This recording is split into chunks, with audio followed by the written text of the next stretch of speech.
Coucou les amis, j'espère que vous allez bien, moi ça va super et aujourd'hui on se retrouve dans une nouvelle vidéo YouTube sur un sujet que je pensais pas aborder quand j'ai commencé les vidéos YouTube.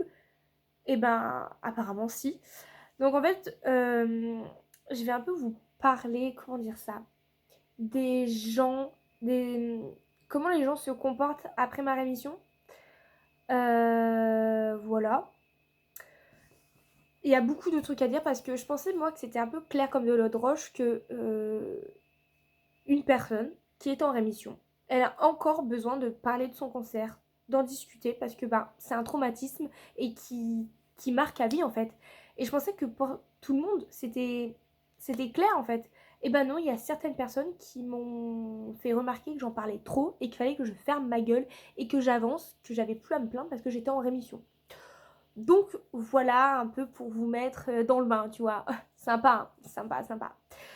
Ouais, donc je vais un peu vous donner des exemples de remarques que certaines personnes m'ont faites, de comportements que j'ai pu remarquer. Par où commencer? Donc peut-être que certaines personnes vont se remarquer dans cette, enfin vont se reconnaître dans cette vidéo. Bah coucou, voilà. Donc par où commencer? Oh là là, il y a trop de trucs à dire. Ah oui, par exemple, on était à une soirée. Et en fait, cette soirée se passait le 17 septembre 2022, donc pile un an après qu'on m'ait diagnostiqué mon cancer, donc le 17 septembre 2021. Et du coup, pour ce jour spécial maintenant dans ma vie et dans celle de mes parents, et mon père a voulu faire un petit discours en disant voilà, il y a un an jour pour jour, on a diagnostiqué un cancer à ma fille, mais voilà, elle est en rémission et que la vie continue, quoi. C'était un message d'espoir. Et il y en a qui ont réussi à critiquer ce discours. Un ami à mon papa qui a dit que ça avait cassé l'ambiance, excusez-nous, hein, et que mon papa ressassait trop ma maladie. Donc, on va remettre les choses dans son contexte, hein, voilà, parce que ça fait même pas un an que j'ai fini mes chimios. Voilà, je suis encore suivie si jamais je fais une récidive. Je suis en rémission et pas guérie, hein, nuance, hein, c'est une nuance que les gens oublient, hein, voilà. Et c'est tout à fait normal de ressasser la maladie et je vais la ressasser jusqu'à ma mort en fait. Si les gens sont pas contents, c'est leur problème. Mais je veux dire, c'est tout à fait normal de ressasser la maladie, surtout si ça fait même pas un an que les traitements ne sont pas finis. Et je trouve ça quand même dingue d'ouvrir sa bouche alors qu'on n'a jamais vécu ça. Est-ce que moi, je vais juger la manière d'un tétraplégique de vivre son accident en disant oh, quand même, ça fait 3 ans, passe à autre chose. Mais non, j'ai jamais vécu ça, donc je ferme ma bouche. Et cette personne qui a critiqué la manière de mon papa de passer à autre chose, enfin de... Enfin bref, vous m'avez compris, il avait pas à faire ça en fait. Tu fermes ta bouche, voilà, clairement. Par exemple, un autre petit exemple, là, ouais. J'ai le copain d'une amie qui, d'après lui, je parle trop de mon cancer et ça nuit à sa santé mentale. Bichoun. Oh, franchement, bichoun, hein. Alors que... et du coup, il s'est désabonné de moi. Donc déjà, sur les réseaux sociaux ou même, par exemple, sur YouTube, si tu veux pas regarder mon contenu, tu regardes pas, tu cliques pas, en fait. Je mets pas le couteau sous la gorge aux gens, en fait. Voilà, tout simplement. Et j'en parle très peu. Et quand j'en parle, c'est pour expliquer un peu les symptômes. Voilà, pour un peu détecter les cancers. Et puis un peu les statistiques et les chiffres, voilà. Donc bon, voilà.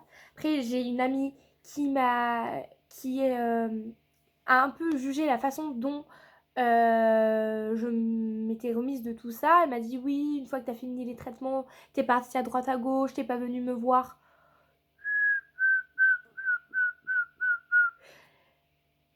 Quand j'avais fini les traitements, j'avais qu'une chose, c'était voyager, partir, voilà. Enfin, et je pouvais pas voir tout le monde. J'aurais aimé vraiment, mais voilà. Et elle m'avait dit oui, maintenant t'as changé. Heureusement que j'ai changé, en fait. Heureusement, en fait. Voilà, donc plein de petits trucs comme ça aussi. Je suis allée voir une de mes profs parce que j'ai un peu du mal à reprendre le rythme des cours, réviser, etc. Donc je vais la voir en fin d'heure. J'ai dit oui, madame, je voulais vous parler. c'est un peu dur pour moi en ce moment de reprendre le rythme et tout, voilà.